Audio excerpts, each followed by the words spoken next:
بسم اللہ الرحمن الرحیم مولا صلی وسلم دائما ابدا علی حبیبک خیر الخلق کلہم۔ ناظرین، پروگرام فکر و دانش کے ساتھ میں ہوں آپ کا میزبان محمد احمد رضا المہروی۔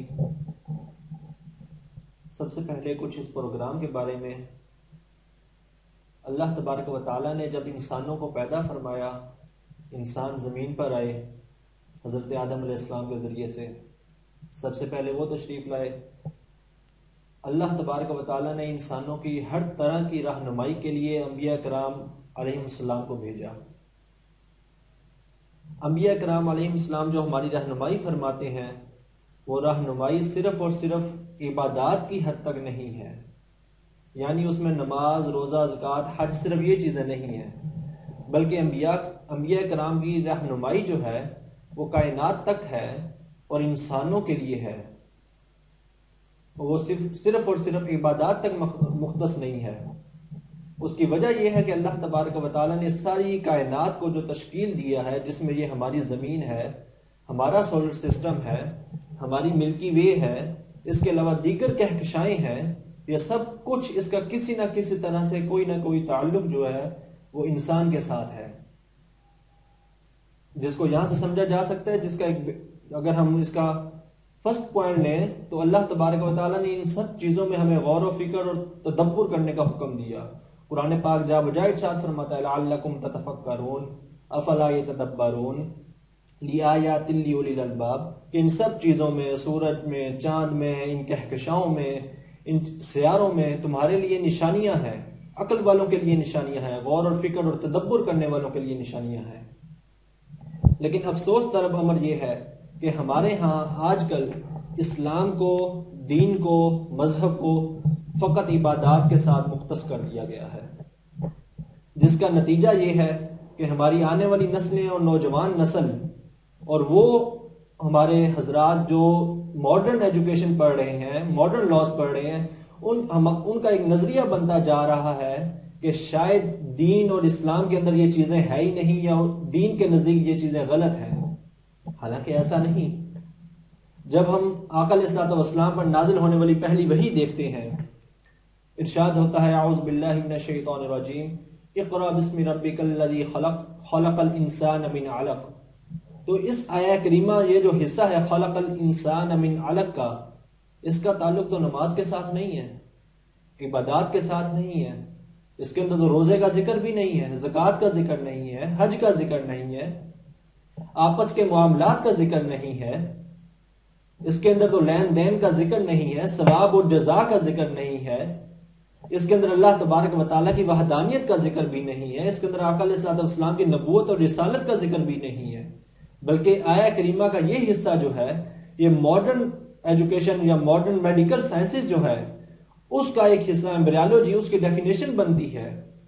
کہ یہ آیہ کریمہ ہمیں یہ بتا رہی ہے کہ اللہ تبارک و تعالیٰ نے انسان کو تخلیق کیسے کیا ہے، یعنی جس حصے کو، جس سائنس کو آج ماڈرن ایجوکیشنز تقریباً آقا علیہ الصلوۃ والسلام کی وسائل ظاہری کے 1400 سال کے بعد پڑھ رہی ہیں، 1400 سال کے بعد ایک علم تشکیل دے رہی ہیں، قرآن پہلی وحی میں اس علم کا ذکر کر رہا ہے اور ایمبریالوجی کی طرف جا رہا ہے۔ اسی طرح صحیح مسلم شریف کی حدیث پاک ہے کہ آقا علیہ الصلوۃ والسلام نے صحابہ کرام علیہم رضوان کو ایک ایمبریو کے ہر سٹیج کے بارے میں ایجوکیشن دی، اور ان حدیث کا، یہ اس آیہ کریمہ کا تعلق تو کسی مذہب کے، کسی عبادات کے ساتھ تو نہیں تھا۔ لازمی بات ہے، یہ ہمیں ماڈرن ایجوکیشن دی جا رہی تھی، ہمیں سائنس کی طرف راغب کیا جا رہا تھا۔ اسی طرح اگر ہم قرآن پاک کی دیگر آیات دیکھیں، اللہ تبارک و تعالیٰ ارشاد فرماتا ہے افلا ينظرون الى الابل كيف خلقت، کیا تم نہیں دیکھتے ہم نے اونٹ کو کیسے پیدا کیا، اونٹ کو ہم نے کیسے تخلیق کیا۔ اب آخر اونٹ کی تخلیق میں نماز، روزہ، زکوٰۃ، حج، عبادات، معاملات، ان میں سے کسی چیز کا ذکر نہیں ہے۔ وہ بھی ہمیں ایک جدید سائنس کی طرف ایک اشارہ کر رہی ہے، ہمیں جدید سائنس اور غور، فکر اور تدبر کی طرف راغب کیا جا رہا ہے۔ ہم اگر سورہ رحمان کو پڑھیں تو ارشاد ہوتا ہے الشمس والقمر بحسبان۔ اب اس آیہ کریمہ کا تعلق اس سورج اور چاند جو ہیں وہ اپنے اپنے حساب پر چل رہے ہیں، اس کا تعلق تو کسی کے عبادت کے ساتھ نہیں ہے، یہ بھی ہمیں اس کی طرف راغب کر رہی ہے۔ اور اسی لیے ان آیات کے ساتھ خاص طور پر جن کے اندر ایک سائنس کی طرف راغب کیا جا رہا ہے، جن کے اندر کائنات کو ڈسکس کیا جا رہا ہے، جن کے اندر کاسمولوجی کو ڈسکس کیا جا رہا ہے، ان آیات کے ساتھ اللہ تبارک و تعالیٰ ارشاد فرماتا ہے یا آیات لاولی الالباب، اگر ان میں غور و فکر کرو گے، تدبر کرو گے، سوچ بچار کرو گے، ان کو سوچو گے، ان کے اندر اپنی عقل لڑاؤ گے، تو تمہارے لیے بہت ساری نشانیاں ہوں گی۔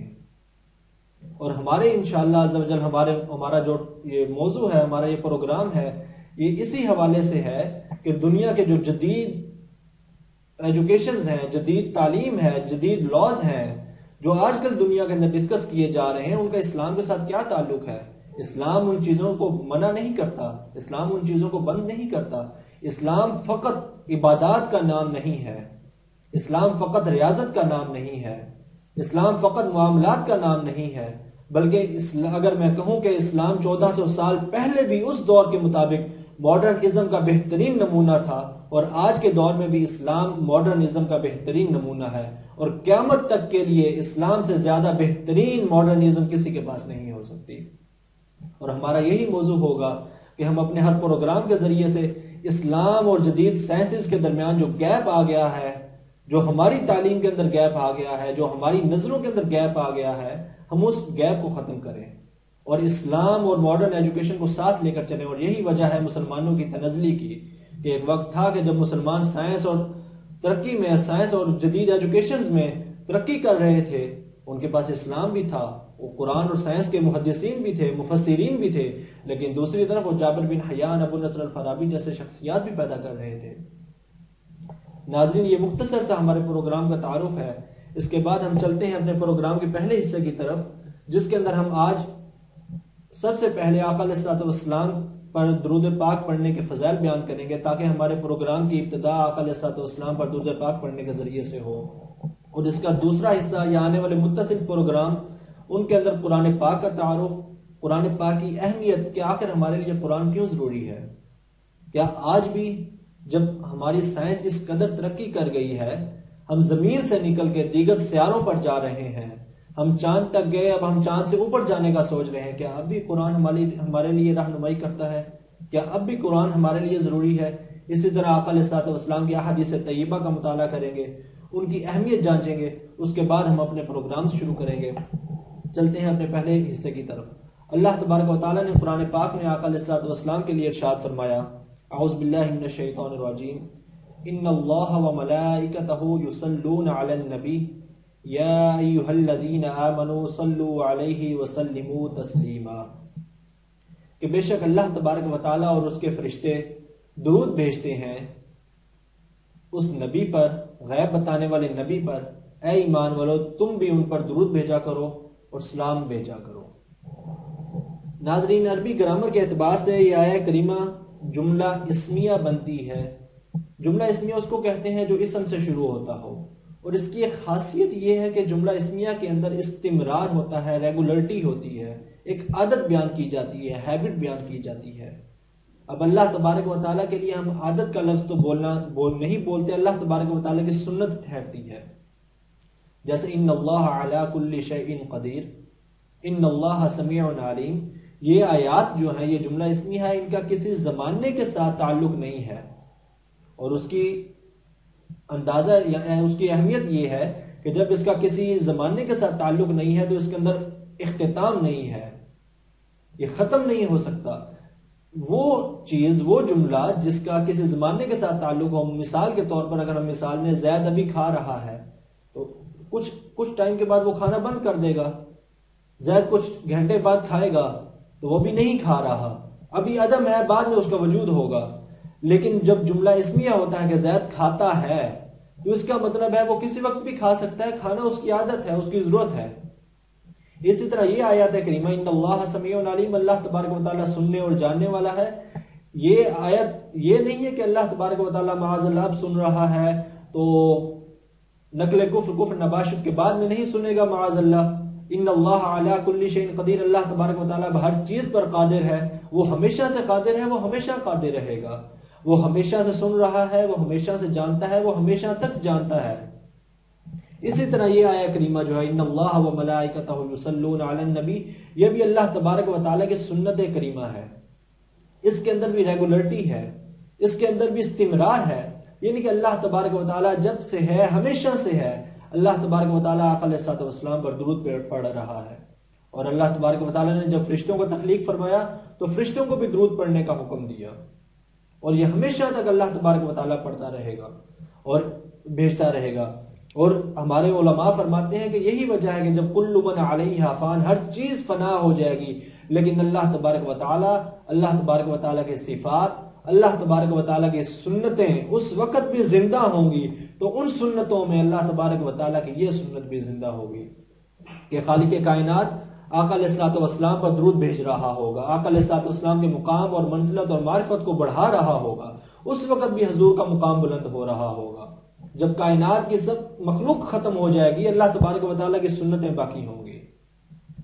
اس کے معنی اور مطالب کی طرف چلتے ہیں کہ اللہ تبارک و تعالیٰ نے فرمایا یصلون علی النبی، بے شک اللہ اور اللہ کے فرشتے درود بھیجتے ہیں اور بغیر کسی وقت کی قید کے بھیجتے ہیں، اس میں کسی وقت کی، کسی زمانے کی قید نہیں ہوتی۔ یصلون کا مطلب کیا جاتا ہے دعا، رحمت، طلب رحمت، بخشش، اور اس کا دوسرا مطلب نماز بھی آتا ہے، قرب بھی آتا ہے۔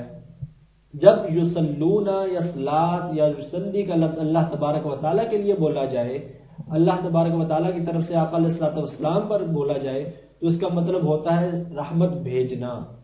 کہ اللہ تبارک و تعالیٰ ہر وقت، ہر لمحہ آقا علیہ الصلوۃ والسلام پر رحمتیں بھیج رہا ہے اور آقا علیہ الصلوۃ والسلام کو اپنا قرب عطا کر رہا ہے، جیسا کہ خود خالق کائنات نے ارشاد فرمایا وَلَلْآخِرَةُ خَيْرٌ لَكَ مِنَ الْأُولَىٰ، اے محبوب آپ کی ہر آنے والی گھڑی ہر گزری ہوئی گھڑی سے بہتر ہے۔ کیوں؟ اس لیے کہ اللہ تبارک و تعالیٰ ہر آنے والی گھڑی میں آقا علیہ الصلوۃ والسلام کو اپنا مقام، اپنا قرب زیادہ سے زیادہ عطا فرما رہا ہے۔ اور پھر لوگوں کو بھی ارشاد فرمایا، اللہ تبارک و تعالیٰ نے حکم دیا کہ اے ایمان والو تم بھی درود بھیجا کرو اور صلاۃ و سلام بھیجا کرو، سلام بھیجا کرو اور زیادہ سے زیادہ سلام بھیجو۔ اب فرشتوں اللہ تبارک و تعالیٰ کا درود بھیجنا تو یہ ہوا کہ اللہ تبارک و تعالیٰ رحمتیں نازل فرما رہا ہے اور قرب عطا کر رہا ہے۔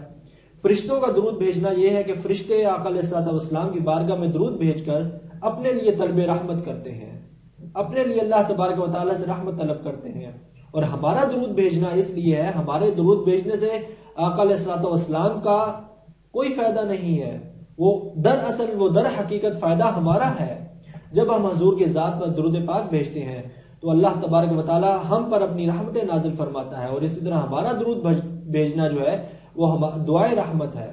ہم طلب رحمت کرتے ہیں اللہ تبارک و تعالیٰ سے، یا اللہ آقا علیہ الصلوۃ والسلام پر درود بھیج رہے ہیں، اس کے بدلے میں ہم پر اپنی رحمتیں نازل فرما۔ تو اللہ تبارک و تعالیٰ نے ہمیں بھی اپنی اس فعل کے اندر شامل فرمایا۔ اللہ تبارک و تعالیٰ بہت سارے کام فرماتا ہے، فرشتے بہت سارے کام کرتے ہیں، سجدے میں بھی ہیں، رکوع میں بھی ہیں، قیام میں بھی ہیں، بیت اللہ شریف کا طواف بھی کرتے ہیں، لیکن اللہ تبارک و تعالیٰ نے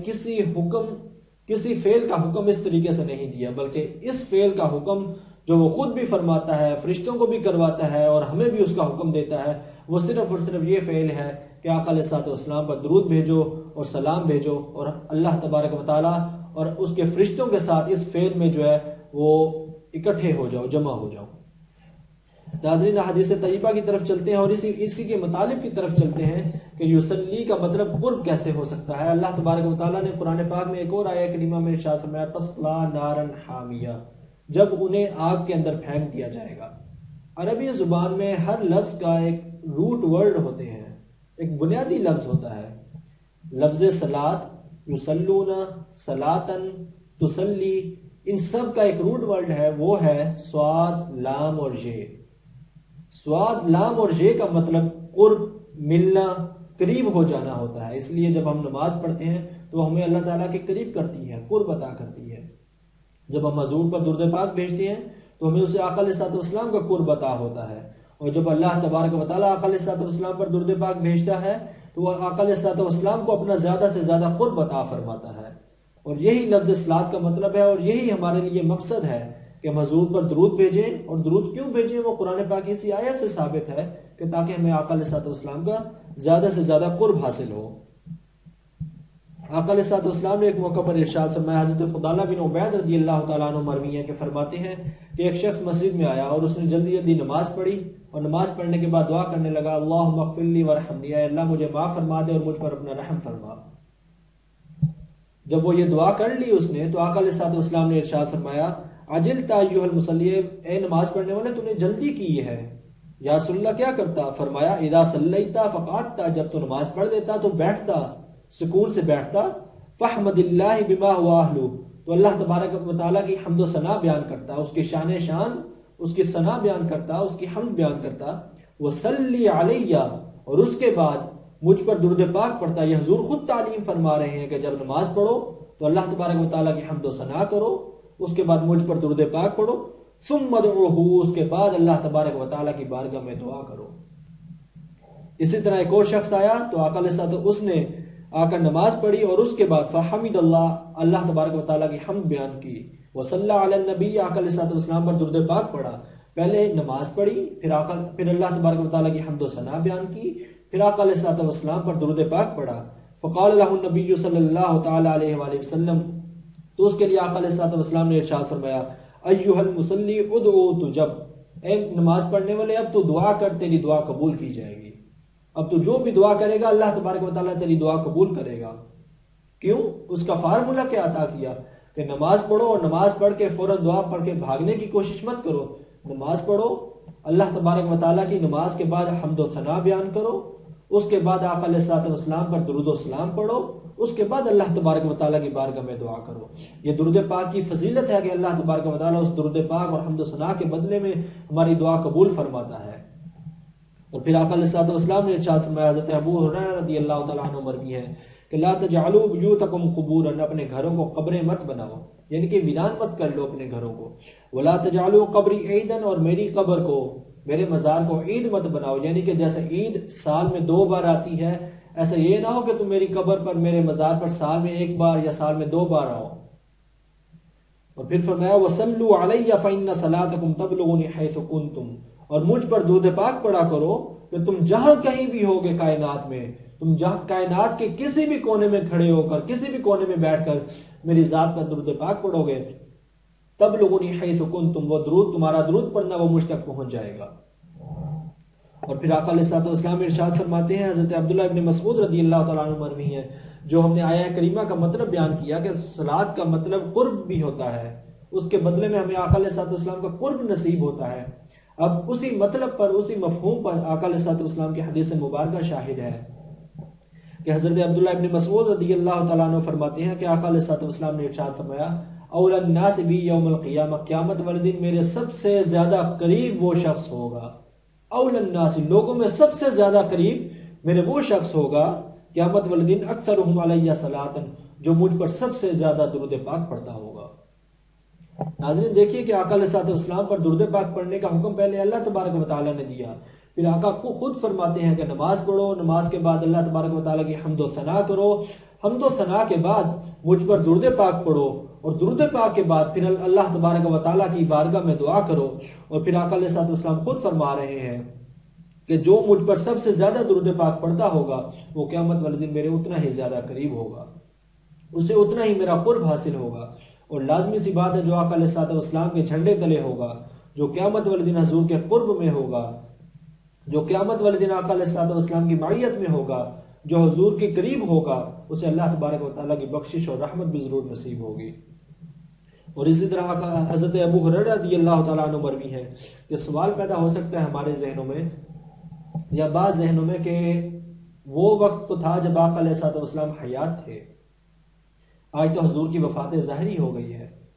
حضور اپنے مزار شریف میں تشریف فرما ہے،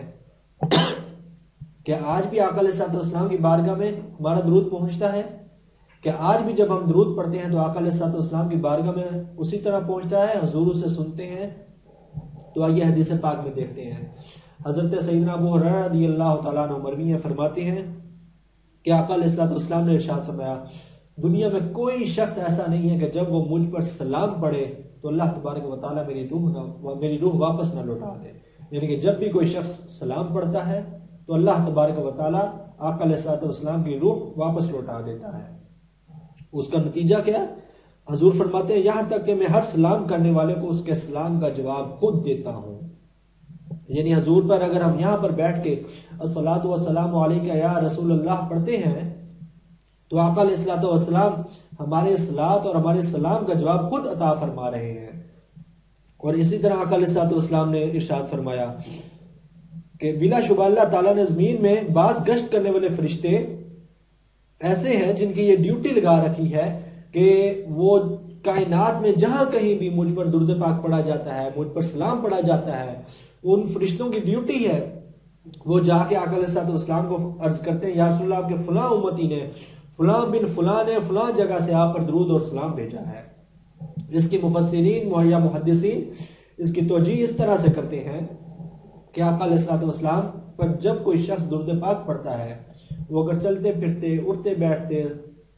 لیٹے ہوئے درود پاک پڑھ رہا ہے تو فرشتے اس کا درود لے کر جاتے ہیں اور آقا علیہ السلام کی بارگاہ میں جا کر پیش کرتے ہیں حضور آپ کے فلاں امتی نے درود بھیجا ہے۔ اسی طرح جب کوئی شخص خاص اہتمام کے ساتھ درود پڑھتا ہے، باوضو ہو کر باادب بیٹھ کر آقا علیہ السلام کی بارگاہ میں اپنا احتساب کرتے ہوئے باادب بیٹھ کر آقا علیہ السلام کی بارگاہ میں درود پاک پڑھتا ہے تو حضور ہمارا درود خود سنتے ہیں، جیسا کہ حدیث پاک میں ارشاد فرمایا خود سنتے ہیں اور پھر اس کا سلام بھی عطا فرماتے ہیں۔ اور پھر حضور پر درود پڑھنے کا ایک اور فائدہ آقا علیہ السلام نے خود ارشاد فرمایا کہ صلو علیہ فإن الصلاۃ علیہ زکات لکم، مجھ پر درود پاک پڑھا کرو، مجھ پر کثرت سے درود پاک پڑھا کرو۔ اس کا فائدہ یہ ہے کہ مجھ پر درود پڑھنا تمہارے اعمال کی زکات ہے، تمہارے دل کے لیے زکات ہے، تمہارے لیے تزکیہ نفس ہے۔ مجھ پر جتنا درود پڑھو گے میرا قرب حاصل ہوگا، اتنا گناہوں سے دور ہوتے جاؤ گے۔ مجھ پر جتنا درود پڑھو گے اللہ تبارک و تعالیٰ کی اتنی ہی رحمت نازل ہوگی۔ جب اللہ تبارک و تعالیٰ کی رحمت نازل ہوگی تو شیطان کے شر سے دور ہو جاؤ گے، تمہارے گناہوں کا صفائی ہوتی رہ جائے گی، تمہارے نفس کا تزکیہ ہوتا جائے گا اور نیکیوں کی طرف اور نیک اعمال کی طرف راغب ہوتے جاؤ گے۔ لہٰذا درود پاک میں کثرت کرو۔ اور پھر آقا علیہ السلام نے خود وعید بھی ارشاد فرمائی درود نہ پڑھنے والے کے بارے میں۔ حضرت ابو ہریرہ رضی اللہ تعالیٰ عنہ مروی ہیں، فرماتے ہیں کہ حضور نے فرمایا جب کچھ لوگ جمع ہوں ایک جگہ پر بیٹھیں اور وہ مجلس کریں، وہ مجھ پر درود پاک نہ پڑھے تو قیامت والے دن وہ مجلس ان کے لیے وبال بن جائے گی۔ کچھ لوگ جمع ہوئے کسی دعوت وغیرہ پر، کسی پروگرام میں جمع ہوئے اور اس مجلس میں حضور کے ذات پر درود پڑھنا بھول گئے، حضور کے ذات پر درود نہیں پڑھا، تو آقا علیہ السلام ارشاد فرماتے ہیں وہ مجلس قیامت والے دن ان کے لیے وبال ہوگی۔ اور پھر کیا ہوگا؟ پھر اللہ تبارک و تعالیٰ چاہے تو اس مجلس کے بدلے انہیں عذاب دے یا انہیں معاف فرما دے۔ لہٰذا کوشش کریں جب بھی کہیں بیٹھیں، دو احباب ہوں، چار ہوں، کسی مجلس میں بیٹھیں تو آقا علیہ السلام کی بارگاہ میں کم از کم ایک بار درود پاک پڑھنا مت بھولیں۔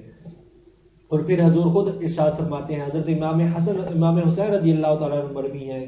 فرمایا کہ آقا علیہ السلام نے ارشاد فرمایا البخیل الذی من ذکرت عنده فلم یصلی علیہ، دنیا کا بخیل ترین شخص وہ ہے جس کے سامنے میرا ذکر ہوا اور اس نے مجھ پر درود پاک نہ پڑھا۔ بخیل وہ تو ہے ہی ہے جو اپنا مال چھپا کے رکھتا ہے، صدقہ و خیرات نہیں کرتا، لوگوں پر خرچ نہیں کرتا، غریبوں پر خرچ نہیں کرتا، لیکن بخیل وہ بھی ہے جس کے سامنے حضور کا ذکر ہوا لیکن اس نے آقا علیہ السلام کی بارگاہ میں درود پاک نہ بھیجا، خاموشی سے بیٹھا رہا۔ اور فقہا فرماتے ہیں، فتاوی عالمگیری شریف کے اندر ہے کہ فقہا نے لکھا کہ جب آقا علیہ السلام کا ذکر ہو ایک مجلس کے اندر تو اس وقت آقا علیہ السلام پر درود بھیجنا واجب ہو جاتا ہے۔ جب حضور کا نام مبارک لیا گیا، آقا علیہ السلام کا ذکر کیا گیا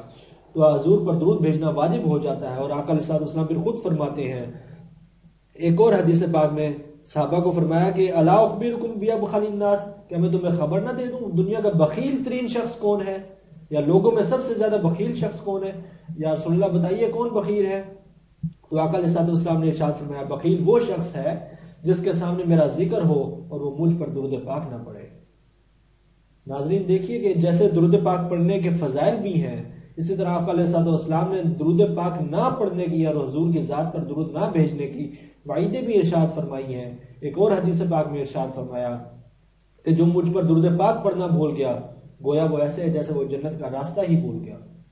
دیگر نیک اعمال کرتا رہے لیکن جو درود پاک پڑھنا بھول گیا، حضور خود فرماتے ہیں وہ جنت کا راستہ بھول گیا۔ کیوں؟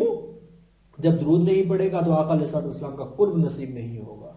آقا علیہ السلام کا قرب نصیب نہیں ہوگا۔ جتنا قرب سے دور ہوگا، جتنا حضور سے دور ہوگا، اتنا آقا علیہ السلام اور اللہ تبارک و تعالیٰ کی رحمت سے دور ہوگا، اللہ تبارک و تعالیٰ کے فضل سے دور ہوگا۔ اللہ تبارک و تعالیٰ کی قبولیت سے دور ہوگا۔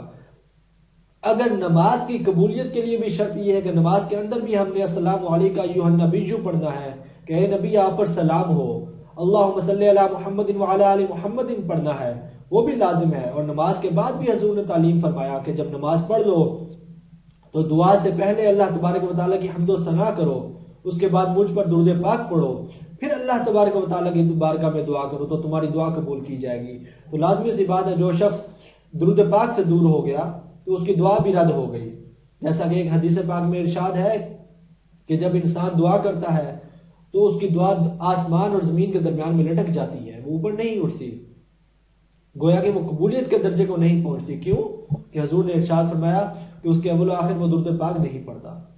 اپنی دعا کے اول و آخر درود پاک پڑھو تاکہ تمہاری دعا قبولیت کے درجے کو پہنچے۔ اللہ تبارک و تعالیٰ سے ہمارے اس پہلے پروگرام کے اختتام پر یہی دعا ہے کہ اللہ تبارک و تعالیٰ ہمیں ہر وقت، ہر لمحہ، ہر لحظہ آقا علیہ الصلوۃ والسلام کا قرب بھی عطا فرمائے اور آقا علیہ الصلوۃ والسلام پر زیادہ سے زیادہ درود پاک پڑھنے کی توفیق بھی عطا فرمائے۔ وآخر دعوانا ان الحمد للہ رب العالمین۔